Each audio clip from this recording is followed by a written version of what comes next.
2024 is upon us, and how do we know that? Just yesterday, the 2024 WNBA Draft Lottery was finally drawn. We now know which teams have put themselves in position to draft generational talent. I have Adler here to break down what went down in Bristol, Connecticut, along with taking us inside what she saw. She was live in Mohegan Sun taking a peek at some of those potential prospects in the 2024 WNBA Draft.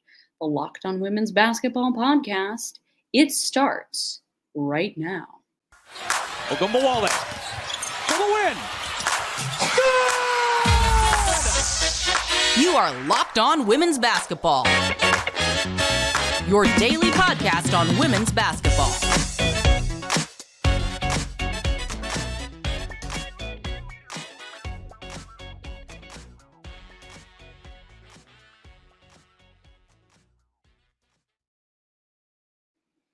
Hello and welcome. You are locked onto women's basketball. I'm Jackie Powell, and I'm one of your hosts on the program. I know it's Monday. I'm usually here on Fridays, but today is Monday. Anyway, I cover the New York Liberty at the Next, which is the place that produces the Locked on Women's Basketball podcast, 6 days a week. And I've covered women's basketball nationally at a bunch of places. But anyway, enough about me. Thank you for making Locked on Women's Basketball your first listen every day. And remember, just as I said moments ago, that Locked on Women's Basketball is brought to you by everyone at the Next, a place where we cover women's basketball all the time, and we tell the stories that need to be told every day. Subscribe now to support us, the staff at the Next that works oh so hard to bring you this coverage that matters oh so much. $9 a month or $72 for the year. Also, we've been breaking records here on the pod. We continue to grow each month in our listens, and that is all thanks to you, dear listener. Remember that Locked On Women's Basketball is free and available on all platforms, including YouTube, Apple Podcasts, Spotify, and many more. This episode is brought to you all by Prize Picks, the easiest and most exciting way to play daily fantasy sports. Go to prizepicks.com/LockedOnNBA and use code all lowercase LockedOnNBA for a first deposit match up to $100.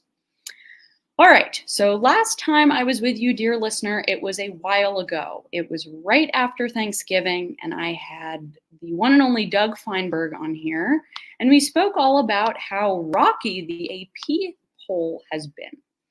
But now we are shifting gears back to the WNBA and back to talking about the latest WNBA news, and I have our very own Adler here. Does a lot for us at the Next. She spearheads a lot of the WNBA draft coverage, and she has a very unique and refreshing way at reporting on not only the WNBA, but on women's college basketball. So, welcome. It is always amazing to have you on.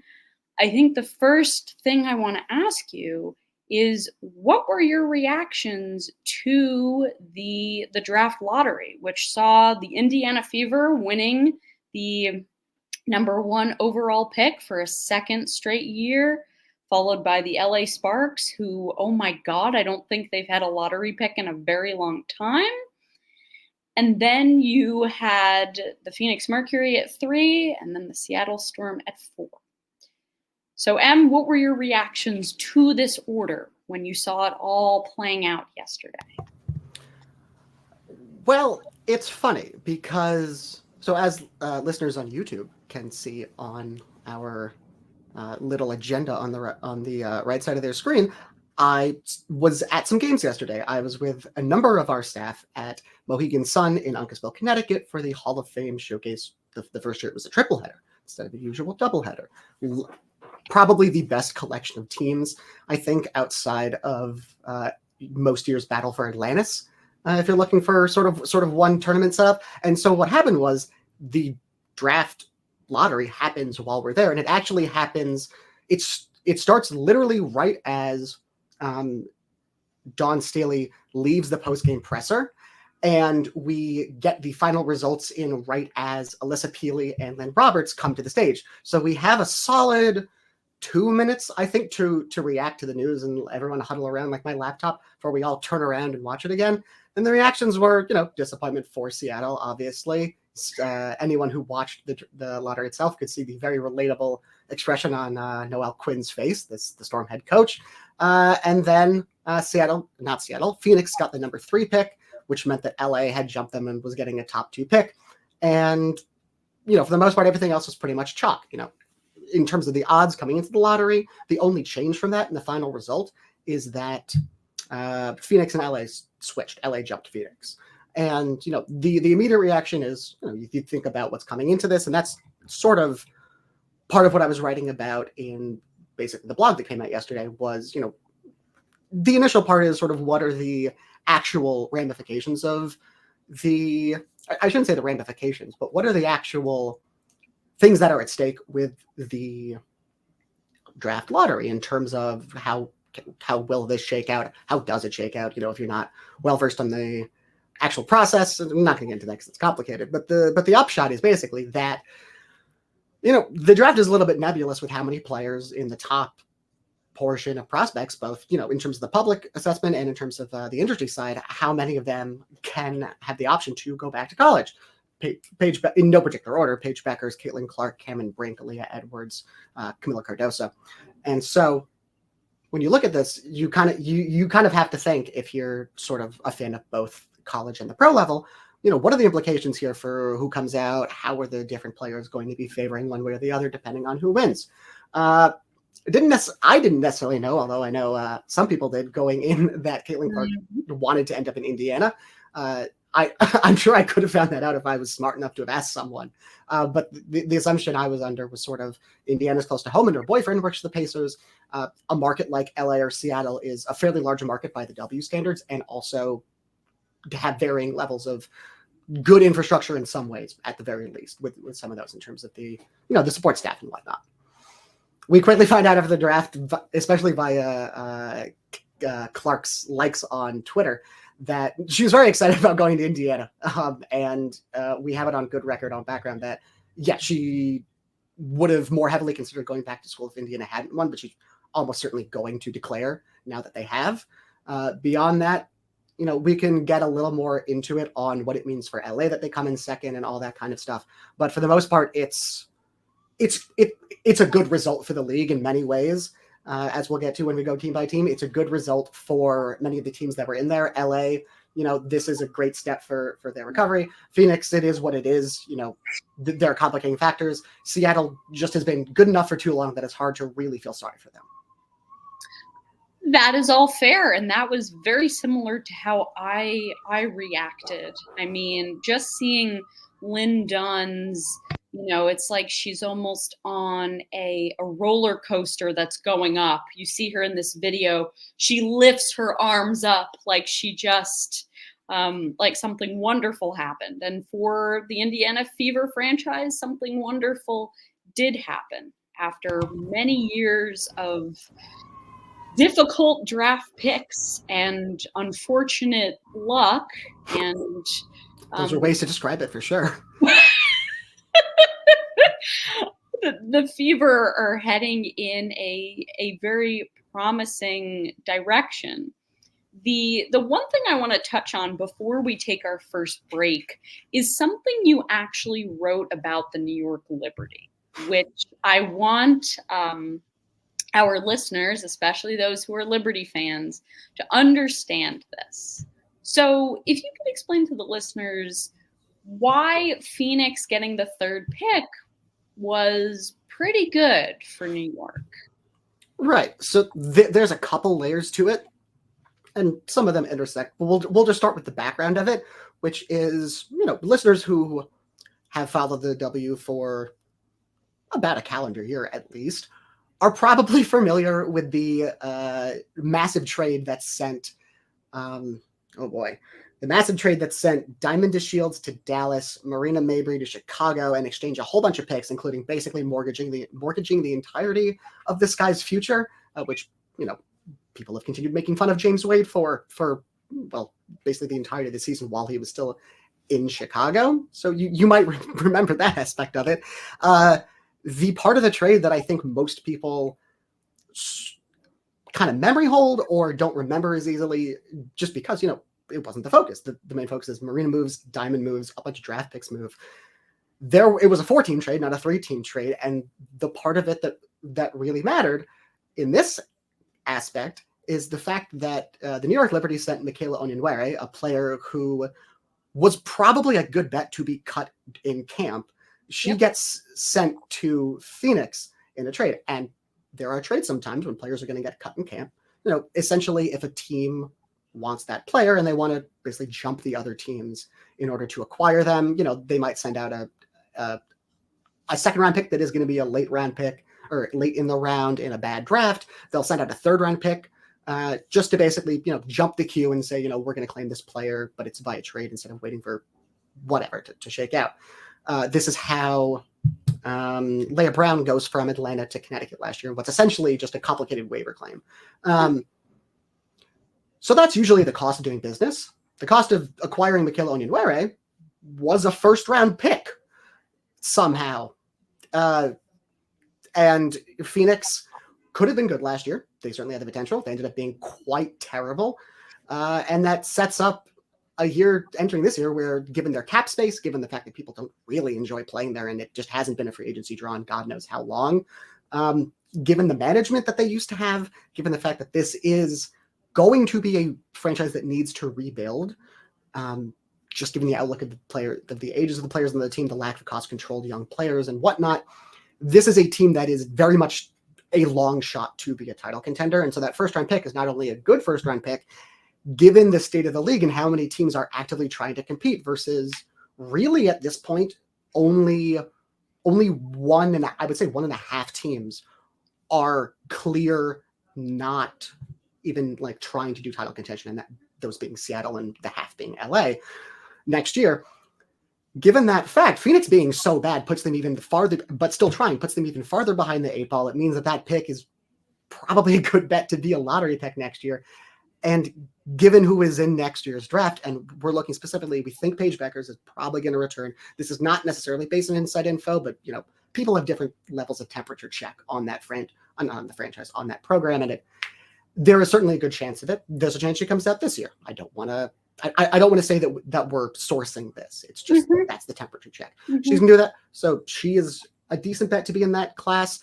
We could be surprised by someone else who could be a lottery pick doing that. I'm not trying to allude to anyone. It is literally possible. And also Janiah Barker, who's going to come out as soon as possible. She's going to be a true junior, but old enough to declare next year, out of Texas A&M, who so far in basically 25 games maybe has looked like one of the best prospects of all time. And so when you're coming at this from a Liberty perspective, it's entirely possible that you have 2 of the 10 greatest prospects in league history between Barker and Bueckers in next year's draft.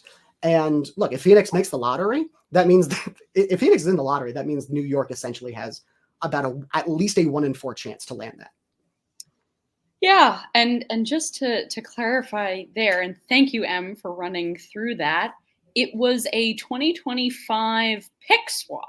Mm-hmm. So Phoenix is then going to get New York's pick in 2025. And as we know, the Liberty will be contending once again in 2024. So that could be a 12th overall, depending on what happens. It could be an 11th overall. It would be pretty shocking if it's not a double-digit pick. So we're talking about legitimately about at least a 9 spot difference in the swap. And next year's draft, a bunch of people from this class are definitely going to return to college. But assuming all of them go back to school, assuming all of them go to the draft, which again is definitely not going to happen. If that does, then next year's draft is pretty shallow too. Yeah. Anyway, so those are our reactions from the draft lottery. Coming up, we're going to talk a little bit more about the other lottery teams, LA in particular. We started on the Mercury. We'll hit Seattle. Maybe we'll do a little bit of the Mercury. We'll see. Point is, we're talking about why this matters also for the league too. But first, I want to remind y'all all about our wonderful sponsor, our title sponsor, Prize Picks. And so, with Prize Picks, and with the college basketball and NBA season officially here, you can now pick combo projections across football and basketball, including women's college basketball, from the Specials League, a league created specifically for combo projections that includes 2 or more players from different sports or leagues. It's quite interesting. For example, LeBron James and Travis Kelce and Caitlin Clark at a 10.5 combo of 3 points made and receptions. Interesting. Want to play alongside Prize Picks' favorite players like rapper Meek Mill and comedian Andrew Schultz?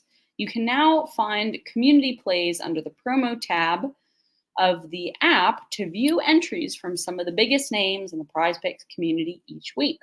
Prize Picks offers a reboot policy so that your entries stay in play even if one of your players gets injured. For football and basketball games, if you have a player who exits the game in the first half and does not return in the second, that player is rebooted.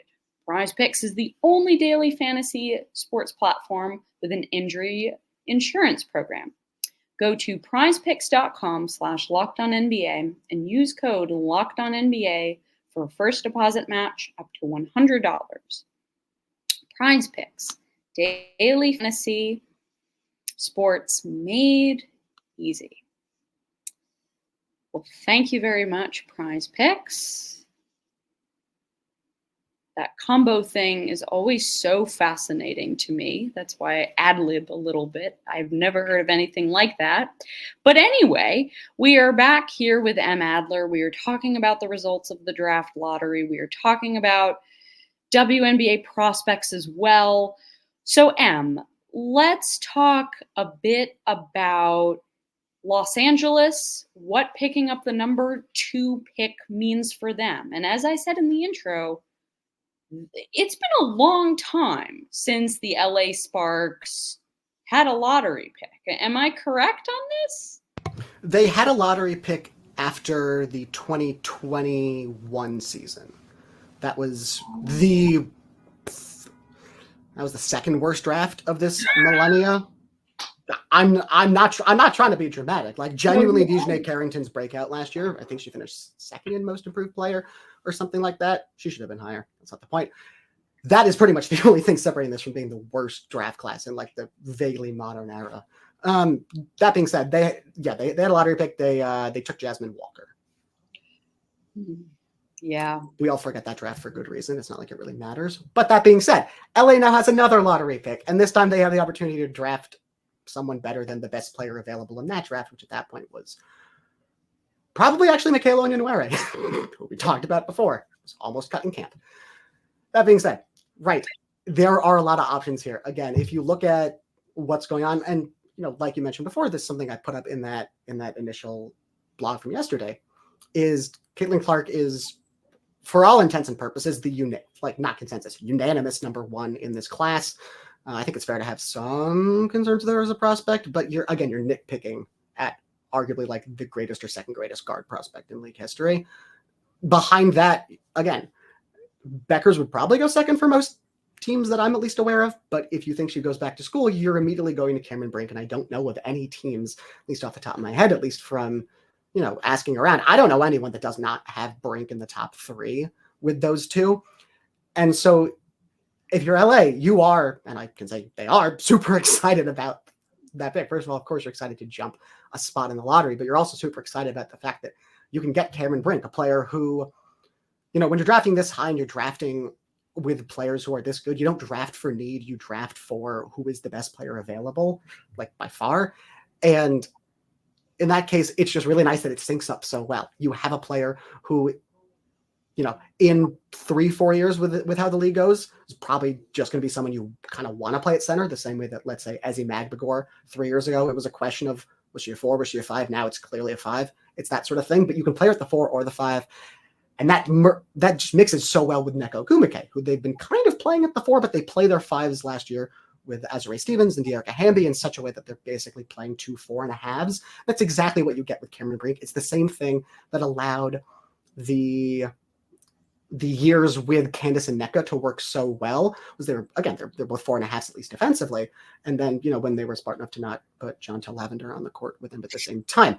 But the other thing is Cameron Brink has said before how much she wants to, or how amazing it would be for her to, play for the expansion Golden State team that comes in a couple years. But it's barring something very strange and also fully unprecedented, that an expansion team would not have a draft pick good enough to take Brink. And so you get the next best thing. You get a team 2 hours away that you get to play for and still stay in California. Most people, I think, would be very surprised if she returned to Stanford. She hasn't necessarily said anything one way or the other, but between being able to play in California this year, which she probably would not be able to next year, just given how the standings are likely to shake out with the uncertainty of the lottery, and with franchise on the rise, you get to play with Nneka Ogwumike, probably get to play with Jordan Canada, who's very good at setting up the bigs in that way, at least was last year. This is such a really good situation to walk into as someone there, and for LA, it's a complete coup. I don't think that they know who they probably would have wanted if they had stayed put at 3. By jumping up to 2, it takes the decision out of your hands in the best way possible. Yeah, and you're getting a generational talent in Cameron Brink. You're getting probably, and you can correct me if I'm wrong, WNBA draft expert, probably the best 2-way player in the class. It depends on what you think of some other people, but certainly the most sure player to be a 2-way all-star. Absolutely. And we all know how Curt Miller teams play defensively. And if you look at Curt Miller's legacy, he has certainly had a very, very strong run of success with young bigs in this league. I mean, he developed, but for some extremely early onset chronic arthritis, I believe it was, for Morgan Tuck. And again, a couple of very unfortunate ligament tears for Shanae. But for those two, he developed genuinely 5 at least all-star bigs in Connecticut, none of whom besides Shanae were super number 1, number 2 obvious MVPs. Yeah. I mean, you include, and it's the first young,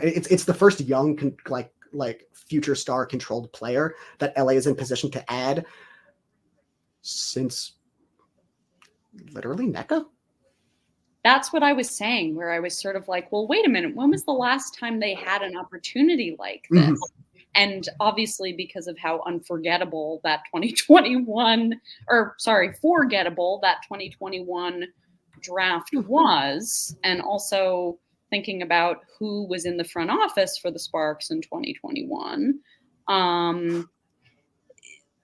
To me, this very much so seems like a great golden door opening for the Sparks, if that's how I can summarize it there. No, that's exactly how I would think about it. And I think, if that's a golden door, open to some, I guess, somewhat surprisingly bright future, given where they could have been at this point last year, at this point a year and a half ago, then, for Indiana, you go from having already walked that golden door to now you're just sort of ascending a ladder to the palace. Caitlin Clark, it certainly seems, as we discussed before, wants to be there. Caitlin Clark, again, it has the pedigree, has the evaluation that she has. And she walks into a spot where they really, really could use a top point guard. Point guards still, even today in the league, although this draft class and the next, let's say 3 or 4, have a very strong chance to completely invert the sort of positional pyramid of the W. But again, still in today's league, it's very hard to get a good point guard if you don't have one, and even harder to get some depth at that position. Not that matters for a team that's in the contention cycle where Indiana is in terms of depth, but when you look at what the setup is for next year, you have Kelsey Mitchell, who's been re-signed to I believe something close to Supermax. You have you have presumably Caitlin Clark on first year of a rookie deal, Aaliyah Boston the second year of the rookie deal, Alyssa Smith halfway through her rookie deal, Grace Berg on the second year of the rookie deal. Christy Wallace is still cost controlled for 2 more years. Erica Wheeler is getting paid next year. And you have a heck of a lot of cap space opening up after the 20. I mean, they have some to work with this season. They could take a swing if they wanted to. It's not a particularly top-heavy class. The year after that, they have a lot of space to work with. And that means they have a lot of time. Not like 2-3 years, let's say, but they certainly have this season to work out what's going to work, what isn't. And that gives them a little bit of luxury to say, what are the dynamics between Kelsey Mitchell, Grace Berger, and Caitlin Clark and Christy Wallace? How can we play them off each other? Who do we need to, who maybe is of a different archetype, and we could probably send out, get an asset back and flip that for someone who works better? Is Alyssa Smith actually going to be, is Alyssa Smith going to be more like who she was in the second half of last season when, she took a big scoring leap attacking closeouts, just punishing defenses for overplaying to Aaliyah Boston? And then she did that throughout all of last season, but the second half of the season, the 3-pointers were falling as well. Are the threes going to keep falling? Is the defense, honestly, is that ever going to come around? Because if it doesn't, again, still a good depth player, but then if it doesn't, then you need a power forward going forward.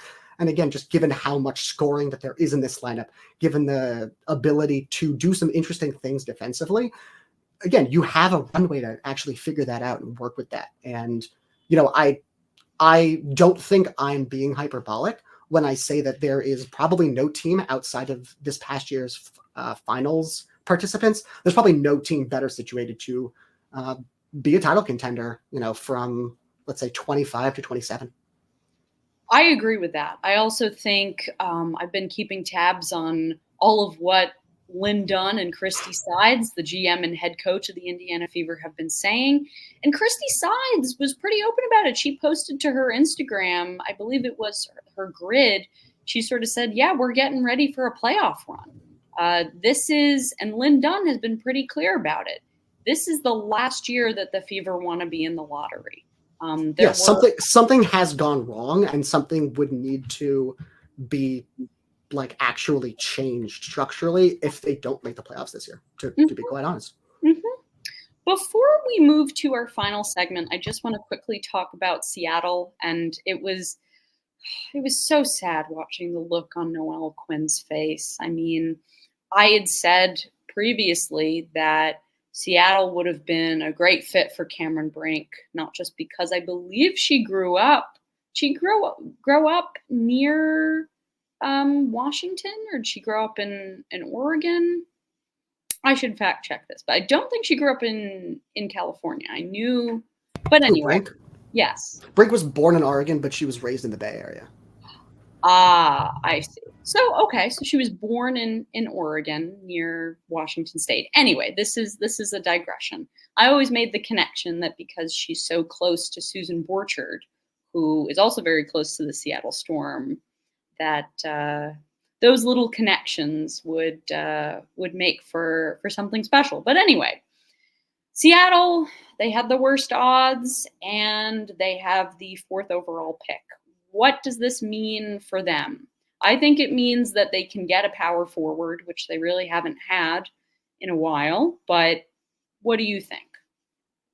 I think it's a little bit tricky because of Jordan Horston, and that's not and I don't mean that in a bad way. Horston ended up having, at least by rookie standards, an absolutely elite defensive season. She flashed a lot of things offensively in a way that wasn't necessarily bad, but there were certain things, the efficiency was god awful in ways that I think were a little bit unexpected. Maybe they were because of, rookie issues. We've seen players can take up to about 3 years in the league to actually have their finishing ability come back around to where it was in college. Horston wasn't necessarily a good finisher, but she was quite good enough, is essentially where it was with that.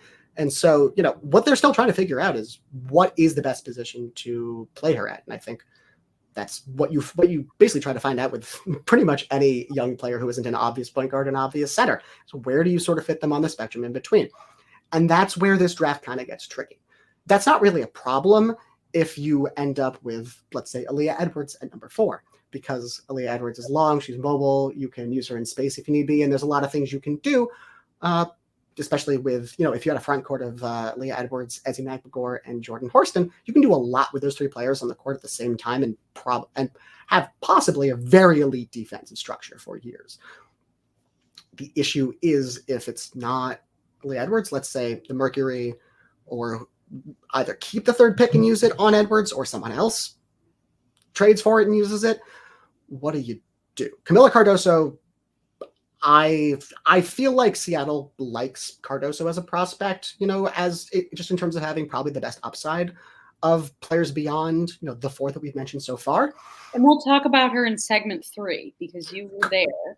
Cardoso just doesn't fit next to Ezzie. That doesn't work. Ezzie should be playing the 5, and even if you're playing her with another 4.5, like Aaliyah Edwards, it's got to be mobile. It's got to be movable. And that's not to say that Cardoso doesn't have a good ability to contribute to WNBA. It's just stylistically that is really hamstringing if you're at least your second best player right now. Rickea Jackson would be a good fit there, but then how do you feel about either having her or having Horston just guard threes pretty much all the time? It's not the easiest fit there, and they're not in a good space. This is just sort of what they've run themselves into because this is how the lottery works. They've been good for long enough that this is sort of just what you're doing. It makes the rebuild process longer. We'll see what their odds are next year. I don't think anyone is going to expect them to be better than the bottom 3 in the league, and I think that's fair. We will see what happens. I think next year's lottery is probably going to be the make or break for what they're going to do with Ezzie and Jewel. That is a fair assessment. That is absolutely a fair assessment. I think Aaliyah Edwards would be a great fit for them. But as you said, what is Phoenix going to do, especially if Paige decides to stay? Anyway, coming up for our final segment, we're going to talk about some of the prospects that Em was able to see live with her own eyes. She was at Mohegan Sun, where a bunch of really talented college teams with potential WNBA prospects were there. But first, I want to talk to y'all all about FanDuel. And so, apparently, there's a quarterback who has the same last name as a famous actor. He is, I think, playing sort of well or okay for my New York Giants. I haven't watched the Giants in a while, but anyway. So score early this season, this NFL season, with FanDuel, America's #1 sportsbook. Right now, new customers get $150 in bonus bets with any winning $5 money line bet. That's $150 if your team wins. If you've been thinking about joining FanDuel, there's no better time to get in on the action. The app is easy to use. There's a wide range of betting options, including spreads, player props, over-unders, and more. So visit FanDuel.com/lockedon and kick off the NFL season. FanDuel, official partner of the NFL. Thank you, FanDuel. And we are back. I'm here with Em Adler, and now we are going to get into some prospects that Em was able to see live yesterday. And so we'll go game by game. So the first game of this triple header, it was FSU and UCLA. The first name that comes to mind is Charisma Ossborne. She's someone who has really taken advantage of coming back for her 6th year, I believe. So what were you, or 5th, why did I say 6th year? 5th year. So Em, you saw her live. What did you make of what you saw and who she could be at the next level? Right. So there's a lot of players across all of the games in the triple header that different makeups, some are Paige Bueckers prospects. Some are, I guess, sticking with the same team, Aubrey Griffin, where you stay for a 5th year and, you're still kind of interesting from a W perspective, but it's not really much that we're dwelling on too hard. It's not exactly big contributor level, and you can just kind of move on. Charisma Ossborne is in that in-between sort of space where is really an issue of going into the 2022-23 college season, given sort of the arc of her shooting, it was all right, she is just solidly a 34% three-point shooter. And, if there's a little kick up in that we were kind of expecting, just because she had dealt with injuries the prior season, then that is great. And, that really plays up everything. And that really plays up, this sort of like secondary ball handler, versatile scorer aspect. The shot didn't fall last year. And it was, okay, we're seeing a different arc here. We're seeing a player who has, been a three-point shooter between like 31 and 34% all 4 years. That kind of says something to you about her shooting ability. She's been hot shooting to start this year. And if that keeps up, then you kind of reevaluate things. She's certainly finally gotten more sort of point of attack on ball defensive reps. And I think she's held up well enough that it sort of affirms what we were saying without necessarily raising the ceiling or the floor in any sense. But I think for the most part, we just kind of have to wait a couple more months and see, okay, is the shot still falling? And if so, to what level, how much does that change the eval, and, where do we go with that? I think, as far as that game went, it was a sort of a blowout from the first quarter. FSU fought back in it, and for the most part, it was a vaguely interesting game. I think it was sort of mostly the same from the last game there as well, between UNC, who unfortunately, because of Deja Kelly's lack of a sort of three-pointer, at least a consistent one, and Alissa Usby's baffling inability to finish at the rim, UNC unfortunately just does not have any prospects I think that we're going to pay much attention to. They could be drafted, but it's a camp body. And, on the UConn side of things, not much is really changing in terms of the evals there. I think Nika Mule hasn't really defended this as well this year as she did last year. She's not pressing the way that we had hoped, hopefully, that these injuries would force her into on offense, and that just sort of is unfortunate from assessing where the offense can go. Paige is who she is. I continue to be really encouraged by her defense in ways that I'm probably the highest on of literally anyone I've talked to. So we'll see where that goes. And Lee Edwards is good. That's how that is. But certainly I'm sort of leading to the most interesting game. I think it was Utah, South Carolina. Yes, where we saw, and we spoke a bit about so and how she is very much so your typical back to the basket big who can rim protect.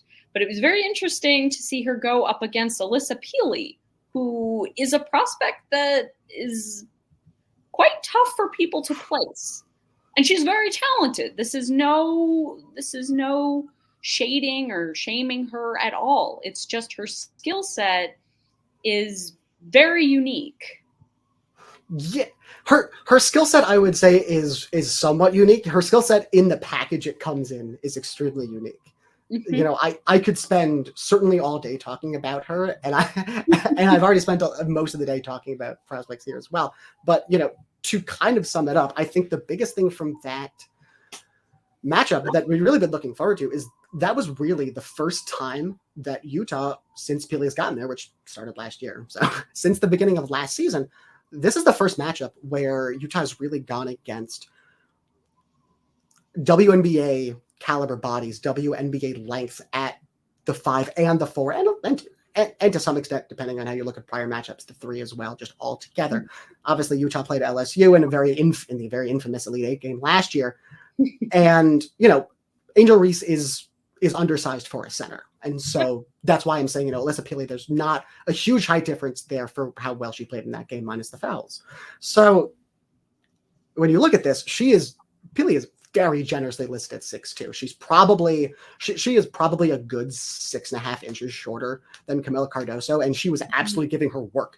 The things that she can do were, I think, extremely eye-opening for me. They were extremely eye-opening, I know, for the other members of our scouting team, Lincoln Schaefer and Hunter Cruz. They were, maybe not necessarily eye-opening, but they certainly added more weight and more importance to the question of how do you evaluate this package for the anonymous WNBA scouts and front office members who were there watching that unfold. She puts up 37 points on, again, a bunch of genuine WNBA, not only like caliber bodies, but like people who project to be actual good defenders at the next level. Kamilla Cardoso has looked surprisingly good in dropping in space this year. And again, Alissa Pili, there's a lot to go off of there that I'm sure if you tune into this week's Saturday show, we will probably talk about in more depth.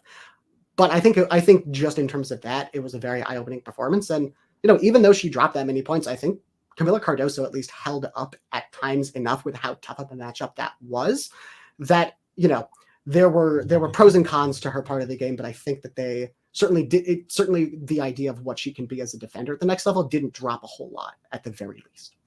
Absolutely. I mean, I can report that there are WNBA talent evaluators that see her as someone who can be a competent rim protector at the next level. They take a look at how many blocks she's racking up per game, as you said, how she plays well in drop coverage. They see some upside there. Anyway, thank you for making Locked On Women's Basketball your first listen every day. I want to give a huge shout out to M. Adler for joining us, and I will give a plug for the draft pod that will be coming at the end of this week, which I'm sure the trio will dive into all of that film much more than we did this afternoon. But you can follow M at M_Adler or emilyadler.bsky.social. It's very confusing, but those are the main, I guess, usernames you can find M at on the interwebs. You can read her work at thenexthoops.com. You can listen to her weekly podcast with Hunter Cruz and Lincoln Schaefer on Saturdays here. Also, I forgot to mention that Locked On Sports Today is a thing, and there is a 24/7 streaming channel on YouTube brought to you by Locked On Sports Today. It's covering the top sports stories of the day with local experts of Locked On, plus our national shows covering every league. Go to Locked On Sports Today on YouTube and subscribe to the first ever national sports 24/7 streaming channel. This has been Jackie Powell and Adler. And we are signing off. Enjoy your Monday, dear listeners. Ogunbowale for the win. You are Locked On Women's Basketball, your daily podcast on women's